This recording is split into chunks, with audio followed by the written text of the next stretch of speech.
Good afternoon. This is Dr. Havens with our recorded lecture for Chapter 14. We're going to be talking about launching your career.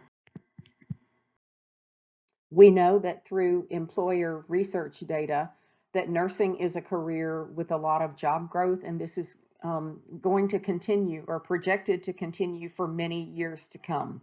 We know that because of the shortage in registered nurses, you have positioned yourself very well by completing this program for long-term career success. We are going to talk a little bit about in this chapter about finding and keeping your first registered nursing position. We are also going to talk about doing an analysis of yourself, what we call a SWOT or SWOT analysis. Many students, as we know today, are juggling the demands of family, work, and other personal responsibilities in addition to attending college full-time. Upon graduating with your ASDN degree, you may still have student loans to pay off and continued responsibilities for supporting a family. However, your focus may also be on a steady source of increased income and also on your job security. So you may be thinking about just getting into the registered nursing job market and not so much on career planning, but your initial job is important in the career ladder for you. The important thing is to find a job that fits you. Nurse managers are looking for nurses that want to consider nursing as a long-time commitment to a profession and not just a job. The SWOT analysis, or SWOT, is often used in the corporate world in terms of strategic planning or long-term planning. Whenever a company does their 5-year plan, it will inevitably include a SWOT analysis. This stands for strengths, weaknesses, opportunities, and threats. And we'll talk about these briefly. What are my strengths? What are my weaknesses? And be honest about this with yourself. What are my opportunities for growth and advancement? And then what are the threats to my possible growth and advancement? So what are my strengths? What do I bring to the table in terms of being able to benefit the organization to which you're applying? It may be your work experience previously in nursing. It may be great people skills. You're a good communicator. Maybe you're really computer savvy, so on and so forth. Then what are my weaknesses? And be honest with yourself. This is hard for us to admit. Maybe I'm a little bit inflexible. Maybe I tend to get flustered when things go off track or when I'm caught off guard. Maybe I'm not such a good communicator. Maybe I'm a little bit introverted or I don't seek out people. Maybe I'm really not interested in further education. I was exhausted in getting my ASDN, and the last thing I want to talk about right now is my BSN, and so on and so forth. It may be that I'm a little bit heavy on the empathy side, and I have trouble seeing healthcare as a business. So I might be a weakness to the organization in terms of things like cost containment. The O in the SWOT analysis stands for opportunities. What are the opportunities available to me in this big wide field of registered nursing? First of all, we're living in an era of a nursing shortage. The Florida Center for Nursing reported last year that there were almost 10,000 vacant registered nursing positions within the state of Florida. So this is wide open. Also, there are expanding markets in healthcare, new hospitals and facilities being built. There are increasing at-risk populations. We know for sure that a lot of nurses are needed right about now to care for COVID patients in increasing numbers. I believe it was reported on the national news last night that there were close to 90,000 new cases of COVID nationwide just yesterday. Another issue with working in Florida that is an opportunity for us as nurses is that we have a lot of elderly people living down here. The state of Florida has 20 million residents, and about 20% or about 4 million of these residents are 65 or older because of Florida being a retirement state. People move down here from the northern states because they've gotten too old to shovel snow, basically, and they want to enjoy warm weather during their retirement years. So the average American age 65 or over has 3 chronic conditions, such as maybe heart disease, high cholesterol, diabetes, emphysema, arthritis, glaucoma, and so on and so forth. And the average 65-year-old in the United States has 11 prescription medications. So obviously, older folks need a lot of nursing care, and that means a lot of job opportunity for new nurses coming out of school. What are the threats to your success as a nurse? Maybe increased competition among healthcare facilities. If there are more and more magnet hospitals or hospitals that are achieving magnet recognition in the state of Florida, these want all of their RN staff to be BSN prepared, so maybe you don't want to do that right now. So that's a little bit of a threat to your ability to get a job wherever you want, whenever you want. And also maybe changes in government regulations. Maybe the boards of nursing might begin to require a BSN, or other regulations, other types of certification may be required, and we just don't know where that may go.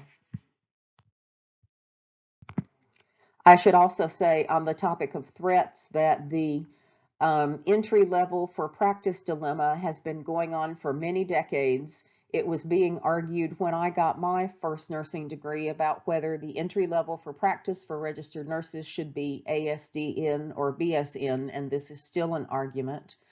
Even at the doctoral level, this is an argument. A few years ago, the Florida Board of Nursing issued a position statement saying that by 2015, they wanted all Florida licensed nurse practitioners to be doctoral prepared. So most of us at the time had a master's. So here I was over age 50 at the time, heading back to work on my doctorate of nursing practice degree. It's not actually a requirement. They just made it so that this was the preference. You still can get licensed as a nurse practitioner in the state of Florida with an MSN, a Master's of Science in Nursing, but requiring the DNP or PhD made being a nurse practitioner a lot more competitive. So those that have the doctorate are going to be seen as more desirable in the job market. So hence, here I was, more than 50 years of age, going back to earn a doctorate degree. Another way to assess your skills and set goals is the SMART acronym or paradigm, SMART. It represents goals that are measurable, achievable, realistic, and timely. So for instance, you may want to work as a perinatal nurse with little babies. So many facilities promote certification as part of what we call a clinical ladder. This is what you'll do. So you've gotten your job. This is what you want to do to keep your job, and then move up the clinical ladder in terms of promotions. So this would require you to earn certification as a perinatal nurse, maybe within 2 years or 5 years. This slide shows us a brief list of what skills above and beyond your basic nursing skills are employers looking for in a registered nurse. They're looking for people who can communicate effectively, both written and orally, people who have integrity, accountability, the things we talked about in the earlier units of this course in terms of being good skills for nursing leadership. They're looking for interpersonal skills, how well you can relate to people. They're looking for the willingness to work hard, to do teamwork, to hone your leadership skills. They're looking for flexibility, people who are willing to take initiative in decision making and are motivated, people who have both analytical, clinical judgment, and critical thinking skills, who are self-disciplined, and also who have good organizational skills, who can get things set up and well organized in order to get all the tasks done by the end of the shift. So this slide gives us just a few pearls of wisdom that you can use when you're seeking out your first job as an RN. Know yourself. Know yourself well enough to and be honest about whether you would be a good fit for this unit and this organization. Know how to seek out mentors and wise people who can help you. You need to be a little bit of a risk taker and take some initiative. Never ever stop learning and be coachable. Be open to learning new things. Be involved in professional organizations as well as in the wider community, and learn how to set both long-term and short-term goals for yourself and continually strive to achieve them. When looking for your first job, you want to do a little bit of research about your potential employer. Look at their website, read their mission statement and their core values, and see if these are consistent with your own philosophy. You want to ask around from people. Don't listen to malicious gossip, but ask people that you may know in the community. Hey, what's it like to work for X, Y, and Z hospital or facility? You also want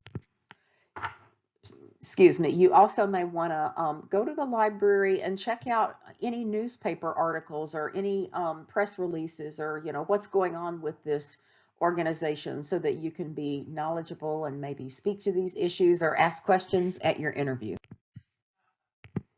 So the next few slides are about resume writing and developing your portfolio, and everyone has already done this, so I am not going to belabor it. I think you already know the principles of this. So let me quickly scroll through and see what points we may need to highlight for you that we haven't yet addressed, or that you did not yet address in your beautiful portfolios. I just loved seeing all of them at the mock interviews yesterday. Thank you so much for your great work.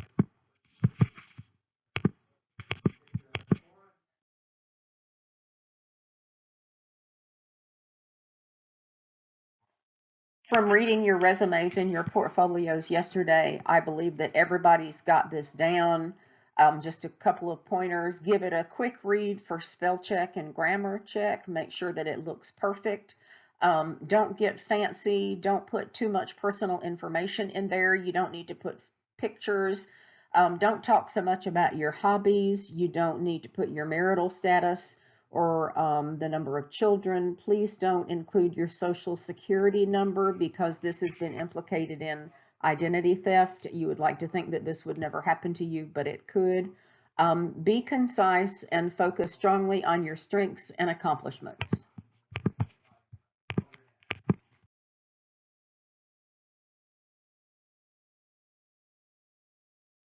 I think everybody's got the essentials of your resume down. We don't need to belabor it. Also, I think you've got down the skills involved in job search letters.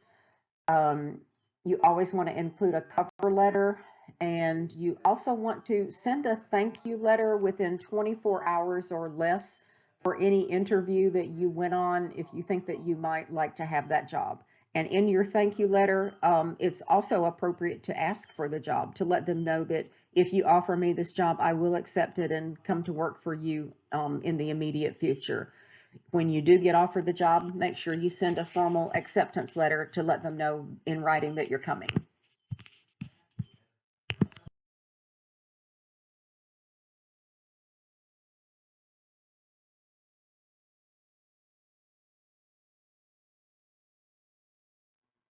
We have just a couple of slides with information from chapter 14 about the interview process. I think everyone learned something yesterday from the mock interviews. I think everyone did really, really well. So we should probably say, because of COVID, some of your initial interviews may be actually on Zoom or Microsoft Teams or Skype. So be prepared to make sure that you look good on camera and that kind of stuff. However, a lot of your interviews will probably still be face-to-face in real time with a face mask on for now. And once again, please make sure your resume is perfect. If you've got spilled coffee on it, or it's rumpled, or there's a typo, this is gonna reflect negatively on your attention to detail. And I think a prospective employer might be afraid that you would be a little bit slipshod or less than perfect about patient care.